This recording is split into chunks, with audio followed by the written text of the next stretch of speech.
제6장.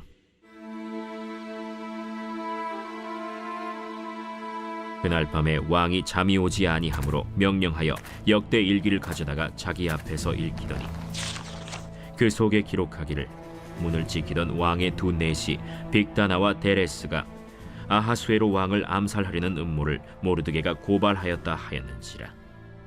왕이 이르되 이 일에 대하여 무슨 존귀와 관작을 모르드게에게 베풀었느냐? 아무것도 베풀지 아니하였나이다. 누가 뜰에 있느냐? 하매 마침 하만이 자기가 세운 나무에 모르드게 달기를 왕께 구하고자 하여 왕궁 바깥들에 이른지라. 측근 신하들이 아뢰되 하만이 뜰에 섰나이다. 들어오게 하라. 하만이 들어오거늘 왕이 묻되 왕이 존귀하게 하기를 원하는 사람에게 어떻게 하여야 하겠느냐? 하만이 심중에 이르되 왕이 존귀하게 하기를 원하시는 자는 나 외엔 누구리요? 하고 왕께 아뢰되 왕께서 사람을 존귀하게 하시려면 왕께서 입으시는 왕복과 왕께서 타시는 말과 머리에 쓰시는 왕관을 가져다가 그 왕복과 말을 왕의 신하 중 가장 존귀한 자의 손에 맡겨서 왕이 존귀하게 하시기를 원하시는 사람에게 옷을 입히고 말을 태워서 성중 거리로 다니며 그 앞에서 반포하여 이르기를 왕이 존귀하게 하기를 원하시는 사람에게는 이같이 할 것이라 하게 하소서. 너는 내 말대로 속히 왕복과 말을 가져다가 대궐문에 앉은 유다 사람 모르드게에게 행하되 물은 내가 말한 것에서 조금도 빠짐이 없이 하라. 하만이 왕복과 말을 가져다가 모르드게에게 옷을 입히고 말을 태워 성중 거리로 다니며 그 앞에서 반포하되 왕이 존귀하게 하시기를 원하시는 사람에게는 이같이 할 것이라. 모르드게는 다시 대궐 문으로 돌아오고 하만은 번뇌하여 머리를 싸고 급히 집으로 돌아가서 자기가 당한 모든 일을 그의 아내 세레스와 모든 친구에게 말하매 그중 지혜로운 자와 그의 아내 세레스가 이르되 모르드게가 과연 유다 사람의 후손이면 당신이 그 앞에서 굴욕을 당하기 시작하였으니 능히 그를 이기지 못하고 분명히 그 앞에 엎드러지리이다. 아직 말이 그치지 아니하여서 왕의 내시들이 이르러 하만을 데리고 에스더가 베푼 잔치에 빨리 나아가니라.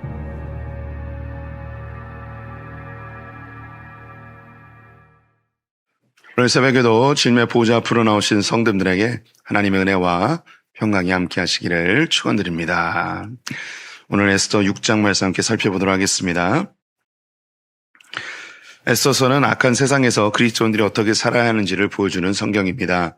우리가 예수님을 영접하면 하나님이 우리 안에 임재하심으로 우리가 내적 성전이 되죠. 그리고 하나님의 말씀으로 우리는 양육되고 성령이 보호하시는 교회 공동체 안에서 성장해 나가게 됩니다. 그런데 우리는 예수를 믿고 즉각 천국으로 가는 것이 아니고 공중권세를 잡은 사탄이 지배하고 있는 세상에 살아가게 된다는 것이죠. 그래서 이 세상은 악한 세상입니다. 이 악한 세상에서 우리 그리스도인들이 어떻게 살아야 하는지를 에스더서가 잘 보여주고 있습니다. 에스더서는 폭군 아하수에로와 그리고 간신배 하만이 유대인들을 죽이는 법률을 만드는 것을 위기의 상황으로 보여주고 있죠. 이 가운데 모르드게와 에스더가 어떻게 이 위기를 뚫고 나가는지를 보여주고 있습니다. 에스더가 왕비가 된 후 5년이 지나서 간신배 하만이 궁중 관리들의 가장 으뜸이 되었습니다. 자신에게 전하지 않는 모르드게로 인해서 분노하여 왕을 꼬드겨서 유대인들을 다 멸절하는 법을 만들게 되죠. 그 기한이 12월 13일로 정해져 있었습니다. 이 일로 인해서 모르드게는 크게 근심하며 대성통곡하고 하느님 앞에 이 일을 어떻게 해결해야 될지 근심하고 있었습니다. 소식을 들었던 유대인들 역시 죄를 뿌리며 금식하며 기도하고 있었죠. 이때 이 일을 해결할 수 있는 것은 오직 왕밖에 없었습니다. 그래서 왕에게 나아가 이 일에 대해서 직고하고 문제를 해결할 수 있는 가장 가까운 사람은 왕비 에스더였죠. 하지만 왕에게 허락 없이 나아갔다가는 죽음을 당할 수 있는 상황이었기 때문에 이 에스더는 죽으면 죽으리라 라는 각오를 가지고 3일 동안 금식으로 기독해 하고 하나님을 의지하며 왕에게 나아갔죠. 왕은 에스더를 보고서 너무 아름다워 그를 가까이 오게 하여서 소원이 무엇냐고 물어봅니다. 그랬더니 에스더가 자기가 잔치를 베풀었는데 하만과 함께 와달라고 이야기하죠. 잔치 자리에 흥이 무르익었을 때에 정녕 너의 소원이 뭐냐고 물어보았더니 내일 다시 잔치 자리에 오는 게 소원이라고 이야기합니다. 이때에 이제 하만은 자신의 위치가 가장 높아지고 왕과 단둘이 잔치 자리에 초대받은 것에 흥분하여서 아주 기쁜 마음으로 잔치에서 나왔는데 대궐 문 앞에 서 있던 모르드게가 자기에게 절하지 않는 모습을 보고서 너무 분노해서 자기 아내에게 이야기했더니 장대를 만들어서 거기에 달아 죽여 버리라고 이야기합니다. 이제 이야기가 여기까지 어제 보았죠. 이제 오늘 이제 새로운 장면으로 넘어가게 되는데요. 오늘 6장 1절에서는 그날 밤에라고 기록이 되어 있습니다. 성경에서 이런 구절이 나오면 이건 시간적 의미로 보지 마시고 앞의 사건과 뒤의 사건이 긴밀하게 연결되어 있는 그런 구절이라고 이해하시면 좋겠습니다.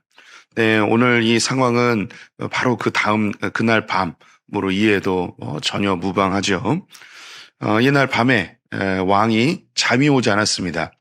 잠이 오지 않아서 역대 일기, 왕들의 그 기록들을 보는데 가져오라고 합니다. 그래서 가져와서 읽히죠. 자기가 읽은 게 아니고 옆에서 이제 서기관들이 대신 읽어줍니다.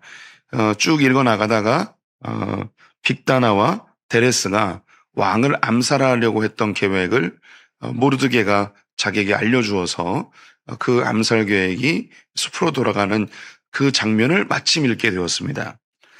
그래서 그 신하에게 물어보죠. 이 모르드게에 대해서 어떤 상을 베풀었느냐라고 했더니 아무런 상도 베풀지 않았습니다라고 이야기하죠. 그때 자기 스스로 이렇게 상을 베풀어라라고 이야기해도 되는데 갑자기 이 왕은 밖에 누구 없느냐라고 하죠. 밖에 누가 없느냐라고 했더니 그 자기 아내가 장대를 달아서 모르드게를 잡아 죽이자고 했던 그 계획, 이 계획을 이 왕에게 나아가서 이 모르드게를 죽이려는 그런 수작을 부리려고 했던 거죠. 마침 궁궐 앞에 와 있었는데 이 왕이 들어오라고 합니다. 이 하만이 들어와서 그 왕 앞에 섰을 때에 왕이 이야기하기를 큰 공을 세웠는데 이 공을 세운 사람을 어떻게 하면 존귀하게 할 수 있느냐, 어떤 상을 베푸르면 좋겠느냐라고 묻습니다.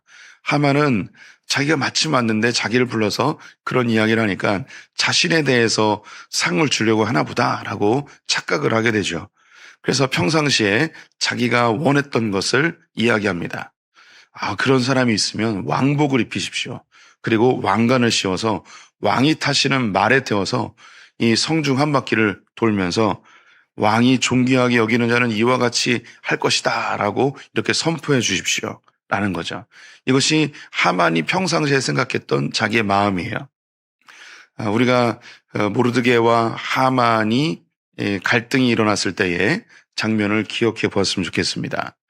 하만이 행차할 때 모든 신하들이 꿇어 엎드려서 경배를 하였습니다. 근데 모르드게는 하지 않았죠. 그랬더니 옆에 있는 신하들이 너는 왜 절을 하지 않느냐? 이거 왕이 세운 법률인데 이 왕의 법을 어기느냐라고 이야기합니다. 그때 설명했던 것이 이전까지는 이런 법이 없었던 거죠. 왕궁의 관리들의 최고 으뜸되는 사람이 행차하더라도 모든 사람이 엎드리는 뭐 이런 법이 없었는데 하만이 왕을 꼬드겨서 이 법을 만든 거죠. 그 하만의 마음속에 늘 그 모든 사람에게 존경받고 모든 사람 위에 높아지고 싶어하는 그런 권력의 욕구가 있었던 거죠. 그래서 그의 마음에는 왕처럼 되고 싶은 거예요. 그래서 왕복을 입고 왕관을 쓰고 왕이 타는 말을 타고 성중 돌아다니면서 왕이 존귀히 여기는 자는 이와 같이 될 것이다 라는 그런 칭찬을 받고 싶었던 마음을 고스란히 이야기한 것입니다. 그랬더니 이 왕이 듣고서 그거 좋은 상이 되겠구나 하면서 모르드게에게 네가 했던 이야기대로 하나도 빠짐없이 다 행해라 라고 이야기합니다. 이 하만은 엄청나게 충격을 먹었을 겁니다. 자기가 죽이고자 장대까지 만들어 놨는데, 아니 왕께서 이 모르드게를 그렇게 가장 높은 자로 세우시다니 이거 큰일 난 거죠. 그런데 왕의 명령이니 거절할 수 없어서 모르드게를 세워서 이 말을 끌고 다니면서 하만 자신이 선포합니다. 왕이 존귀하게 여기는 자는 이와 같이 될 것입니다 라는 거죠. 너무 화가 났을 겁니다. 이제 집에 돌아와서 아내와 친구들에게 얘기했더니, 아이고 이거 불길한 징조입니다. 유대인들을 다 죽이려고 그렇게 법을 만들었는데 모르드게가 유대인이라면 이 일은 오히려 하만 당신에게 큰 재앙으로 내려올 겁니다 하면서 아주 슬픈 내색을 감출 수가 없게 된 거죠. 그때 내시가 와서 이 에스더가 마련한 잔치자리에 오라고 하만을 데리고 왕궁으로 들어가게 되죠. 오늘 6장에 있는 이 이야기가 이러합니다. 이건 뭐 우리 성도님들이 영화로 이렇게 제작된 걸 보면 아주 실감나게 보게 될 겁니다. 우리가 또 이 이야기를 익숙하기 때문에 별로 이렇게 뭐 반전이 느껴지지 않겠지만, 이 성경을 처음 읽는 사람이라면 이게 너무 재미있는 반전의 드라마로 보여질 것입니다. 오늘 이 장면에서 에스더서에서 계속 흐르고 있는 중요한 그 신학적 흐름이 여기에도 같이 나오고 있습니다. 오늘 본문에는 하나님이라는 단어가 한 번도 등장하지 않습니다. 그런데 누가 봐도 이 일들 가운데 하나님이 개입하셨음을 볼 수 있죠. 하만이 모르드게를 죽이려고 합니다. 그런데 그날 마침 이미 이 아하스로 왕이 잠이 안 옵니다. 왜 잠이 안 왔을까요? 70인역에서는 주께서 잠이 오지 않게 하였더라라고 설명을 집어넣었습니다. 또 탈무드, 유대인들의 지혜서죠. 탈무드에서는 이 아하스로 왕이 에스더가 왜 자기에게 잔치자리를 2번이나 마련하고 도대체 뭘 해주길 원하는지 그걸 고민하다가 잠이 안 왔다고 설명을 해놓긴 하였습니다. 어쨌든 잠이 안 왔습니다. 근데 잠이 안 왔는데 그 마음속에 다른 일들을 하고 싶은 것도 있겠죠. 뭐 한밤중에 체조를 할 수도 있는 거고, 뭐 술을 먹을 수도 있는 거고, 뭐 다른 것을 할 수도 있는데, 마침 그 마음속에 역대 지략을 보고 싶은 거예요. 역사서를 보고 싶은 거죠. 자기가 지금까지 해왔던 그런 행적들을 돌이켜보고 싶은 그런 욕구가 생긴 거죠. 밤에 잠이 안 오고 역대 지략을 보고 싶고, 또 마침 그걸 읽었는데 다른 페이지도 많았을 텐데 모르드게의 공적이 나오는 페이지를 읽게 된 겁니다. 이 모든 일련의 과정이 우리에게는 우연처럼 보이지 않는 거죠. 사람들에게는 뭐 우연히 그랬겠지, 우연히 그랬겠지. 우연히 반복되면 누군가 개입하였음을 우리는 느낄 수 있습니다. 그래서 그 모르드게를 높여주려고 했는데 마침 하만이 와 있는 거예요. 그리고 그 하만이 모르드게를 죽이려고 했는데 오히려 그 모르드게를 높이는 상황이 되어버렸습니다. 에스더서에는 하나님이 한 번도 등장하지 않는다고 말씀을 드렸죠. 아하스웨로 왕이 와스디를 폐위시키고 그를 대신하여서 에스더가 왕위에 오르고, 그때 즈음에 모르드게는 왕궁에서 일하고 있었고, 또 많은 각 도성에서 온 여인들 중에서 이 에스더가 왕의 마음에 들게 되어지고, 유대 민족을 죽이려 하는 하만의 계획이 있었는데 에스더가 나아갔을 때 그를 처단하지 않고 예뻐 보여서 오라 하였고, 또 잔치자리를 베풀었을 때 자기는 바쁘다고 안 갈 수도 있는데 그 잔치자리에 가게 되고, 또 한 번 더 오라고 했더니 또 오게 되고, 이 모든 일련의 과정이 기도하면서 금식하면서 계획한 대로 하나하나 이루어지는 것, 이 가운데 사람의 노력이나 사람의 열심은 아무것도 없습니다. 아하스로 왕을 설득하기 위해서 그 누구의 노력이나 수고나 애씀이나 설득의 과정이 없죠.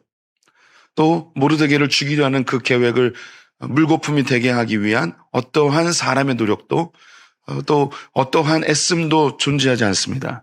그런데 하나님께서 보호하시고 돌보시고 인도하시고 개입하시는 하나님의 그 역사가 생생하게 이 기록 가운데 우리는 볼 수가 있죠. 어떻게 보면 하나님을 전혀 알지 못하는 사람이 이런 스토리를 들으면 뭐 이런 이야기가 있구나. 아유 재밌네. 아 이런 역전의 드라마가 있네 하면서 그냥 인간 세상의 한 역사의 흔적으로만 보겠죠. 하지만 이 사건이 성경에 기록되어 있어요. 성경책 안으로 들어와 있죠. 그래서 우리 믿음의 사람들은 볼 수 있습니다. 아, 하나님이 유다 민족을 보호하고 계시는구나. 하나님이 유다 민족을 살리기 위해 에스더를 왕비에 오르게 하셨구나. 하나님께서 이 유대 민족을 살리기 위해 모르드게를 왕궁의 관리로 세워주셨구나. 이들이 하나님 앞에 금식하며 기도할 때에 하나님이 그 기도 가운데 역사하십니다. 우리 성도님들의 삶에도 하나님이 운행하고 있습니다. 하나님께서 역사하고 계십니다. 우리가 악한 세상에 살아가고 있어요. 지금 한국 사회는 매우 혼란하고 그리고 매우 중요한 기로에 서 있습니다. 또 우리 성도님들이 알지 못하지만 세계에 있는 많은 영적 지도자들이 한국을 걱정하며 기도하고 있습니다. 뭐 정치적인 혼란함도 있겠지만 그 가운데 반성경적인 법들이 계속 상정되어지고 있죠. 이미 여러 번 언급되었던 그런 차별금지법, 평등법이라고 이름을 바꾸어서 교회를 파괴할 수 있는 아주 큰 법이 앞에 놓여 있습니다. 교회 폐쇄법도 상정되어 있고 사학법 개정도 상정되어 있는 상태입니다. 이런 것들이 이미 거쳐온 서구의 교회 지도자들에게는 한국도 마지막으로 선교를 담당하고 있는 이 한국도 서구 유럽이나 미국처럼 그렇게 법들에 의해서 악한 세력들에 의해서 무너질 수 있구나라는 경고를 계속하고 있고 한국만큼은 제발 이 일을 막아달라고 호소하고 있는 상황입니다. 이런 가운데 우리가 한국교회가 놓여 있고 우리 성도님들이 살아가고 있습니다. 이런 때 우리가 할 수 있는 건 사실 아무것도 없습니다. 우리가 뭐 법을 바꿀 수 있는 권한도 없고요. 또 우리가 목소리를 낸다고 해서 이 세상이 들어줄 수도 없을 것입니다. 에스더와 그리고 유대 민족들이 할 수 있는 것이라고는 하나님께 금식하며 기도한 것밖에 없습니다. 그랬더니 하나님께서 개입하셨고 그 일의 주관자가 되셔서 하나님이 유대 민족을 살리시는 장면을 우리가 보게 되죠. 역사 속에서 이와 같은 일들은 늘 반복되어 왔습니다. 예루살렘 교회가 유대인들에게 엄청난 큰 핍박을 받고 있을 때에 이 유대 기독교인들 예루살렘 교회는 뭘 하고 있었을까요? 사도행전에 그 일들이 기록되어 있습니다. 그들은 함께 모여서 기도하고 있었습니다. 그들이 할 수 있는 건 기도밖에 없습니다. 예루살렘 교회는 파괴되었고 흩어졌지만 다 망한 것 같았지만 열방으로 땅끝까지 복음이 증거되었고 가는 곳곳마다 교회가 세워지고 기독교인들은 망한 것 같았지만 그곳에서 새로운 부흥을 경험하게 되죠. 로마에 의해서 300여 년 동안 핍박받던 초대 기독교는 화형을 당하기도 하고 목이 잘리기도 하고 사자밥이 되기도 하고 그들이 할 수 있는 건 아무것도 없었습니다. 300여 년 동안 고통의 세월들을 보내면서도 그들이 할 수 있는 것은 하나님의 말씀대로 살면서 기도하는 것밖에 없었죠. 근데 놀랍게도 로마는 기독교에 의해서 정복이 되었습니다. 그 외에도 수많은 부흥의 역사들이 있는데 이 부흥의 역사 뒤에는 늘 기도의 사람들이 있었다는 것이죠. 우리 성도님들이 하나님이 이 세상의 통치자이심을 신뢰하시는 줄 믿습니다. 하나님이 우리의 삶의 통치자고 역사의 주관자이십니다. 하나님이 우리 눈에 보이지 않고 그 역사의 이면에서 일하고 계십니다. 에스더서는 그것을 생생하게 보여주고 있습니다. 하나님이라는 이름이 한 번도 등장하지 않지만 그 역사 속에서 하나님이 운행하고 있고 개입하고 있고 하나님이 세밀하게 일하고 계심을 이 에스더서는 보여주고 있죠. 그 하나님이 언제 역사하시는가, 어떻게 개입하시는가, 기도하는 그 현장에 역사하신다는 거죠. 지금 한국 사회는 엄청 위태롭고 중요한 기로에 서 있습니다. 우리 성도님들이 기도하셔야 됩니다. 우리가 어떤 정치적 성향을 갖고 있고 어느 정당을 지지하는가, 이건 사실 큰 문제는 아닙니다. 우리가 어떤 정당을 지지하든 관계없이 지금 한국 사회가 위태로운 건 모두가 다 느끼고 있는 것입니다. 우리는 각자 자기의 속에는 옳은 대로 기도하면 됩니다. 자기의 정치적 성향에 관계없이 기도하십시오. 하나님께 기도하십시오. 그래야만 하나님이 그 기도 가운데 역사하십니다. 하나님은 악한 자들을 반드시 심판하십니다. 우리의 눈에 보기에 이 사람이 악한 것 같고 반대편에 있는 사람은 저 사람이 악한 것 같습니다. 우리는 진실을 정확하게 알지 못합니다. 우리가 이것이 맞다고 생각했는데 어느 순간 뒤집혀버리는 경우도 많이 있습니다. 우리 이것이 옳다고 생각했지만 시간이 지나 보니 그것이 거짓으로 판명되는 경우들도 너무나 많이 있습니다. 그래서 우리가 듣는 정보와 소식은 이게 옳다 그르다라고 사실 분별하기가 너무너무 어려운 시대를 살아가고 있습니다. 또 우리는 확증 편향이라고 하죠. 무엇이 옳다고 생각하면 그 정보만 계속 보게 되어 있습니다. 그래서 옳고 그름을 판단하는 것이 무척 어렵고 혼란스러운 시대입니다. 그럼에도 불구하고 우리가 공통적으로 느끼는 것은 지금 한국 사회는 무척 위태롭고 한국 교회는 매우 위기적 상황에 놓여 있다는 것을 모두 다 느끼고 있다는 것입니다. 그렇다면 우리가 할 수 있는 건 기도입니다. 기도해야 됩니다. 우리는 무엇이 옳고 그른지 분별하기 매우 어렵습니다. 하지만 본능적으로 느끼는 건 있습니다. 뭔지 모르겠지만 불안합니다. 뭔지 모르지만 두렵습니다. 큰 지진이나 자연재해가 일어나면 동물들이 먼저 본능적으로 두려움을 느끼고 안전한 곳으로 피하죠. 지금 한국에 있는 모든 사람들, 특히 우리 기독교인들은 그 누구보다도 불안함을 느끼고 있습니다. 이러다가 무슨 큰일이 벌어질 것 같습니다. 기도해야 됩니다. 그런데 안타까운 건 한국 교회가 그다지 기도를 하고 있지 않다는 거죠. 한 명의 의인이 있으면 하나님이 그 도성을 살리신다고 이야기했습니다.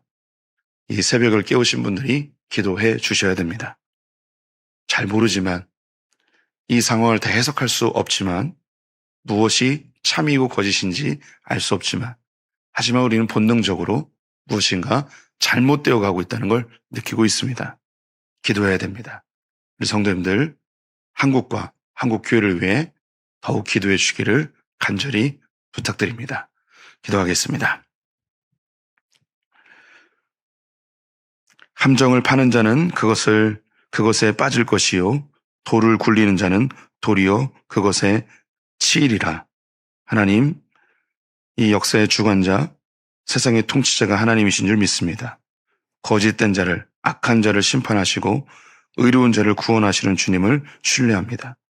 하나님, 우리는 참과 거짓을 구별하기가 어렵습니다. 우리가 의지하는 것은 오직 선하신 하나님뿐입니다. 심판자 하나님께서 악한 자는 그 죄악을 반드시 재앙으로 흐르게 하시고 선한 자들과 의로운 자들은 주께서 구원하여 주시옵소서. 하나님, 한국 사회와 교회가 매우 위태로운 상태에 놓여 있습니다. 하나님, 공중권세 잡은 악한 사탄에 의하여 통치자들, 권세들, 세상의 어둠의 주관자들이 교회를 파괴하려 합니다. 주님, 구원하여 주시옵소서. 한국 교회를 주님 오시는 그날까지 선교의 도구로 온전히 사용하여 주시옵소서. 이 일에 소풍교회가 미약하지만 기도로 주님께 구하오니 주님, 우리의 기도를 귀 기울여 들어주시옵소서. 오늘 하루 주님께 의탁하며 예수님의 이름으로 기도드렸습니다. 아멘.